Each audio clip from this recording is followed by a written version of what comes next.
La 38e édition des droits de la femme est couplée à celui des sénatoriales au Cameroun. À Meganga, au premier rang des dames, Madame Souadatou Diallo, épouse Kalkaba, sénateur sortant et candidat pour l'échéance du 12 mars 2023, natif de la Damawa. Je suis Souadatou Diallo, je suis la fille de Mokhtar Diallo et de Halimatou Bati, originaire de Meganga.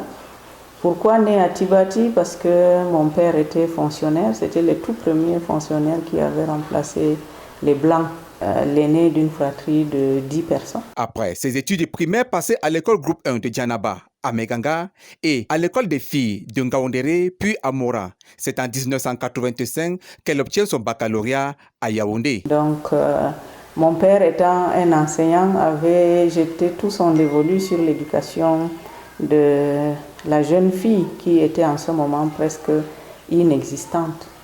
Donc j'ai commencé à aller à l'école ici à Meganga. En 85, mon mari et moi, on est partis en France. Et moi aussi, je me suis inscrite là-bas pour... j'étais fascinée par la médecine, tout ce qui va avec. Alors, je me suis inscrite. Elle s'engage dans la politique dans les années 1990. Pour une motivation réelle, la question de la jeune fille et la femme du Grand Nord en général et celle de la Damawa en particulier, parcours qui lui a tour à tour conduit à la chambre haute du Parlement camerounais. Et qu'est-ce qui m'a poussée à faire de la politique? Parce que en ce moment, quand beaucoup plus dans la Damawa, quand on parlait de la femme politique, on trouvait que c'était la femme libre, c'était la femme qui n'avait pas de bonnes mœurs, qui était politique. Mon mandat qui est en train d'aller à échéance, parce que notre mandat finit le 12 avril, donc nous sommes toujours en cours de mandat, on est toujours sénateur, c'est le 12 avril que notre mandat arrive à échéance et on est candidat aussi. Et j'ai eu la chance d'être investie. Ces défis pour la femme sont aussi nombreuses.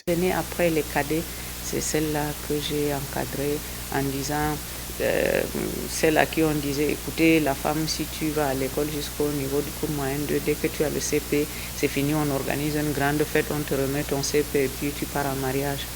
C'était pas ça, il fallait laisser les filles continuer à aller à l'école pour pouvoir décider elles-mêmes et de pouvoir savoir qu'est-ce qui est faisable, qu'est-ce qui n'est pas faisable. Parce que le gros problème de la femme aujourd'hui, dans le Cameroun tout entier, c'est la veuve.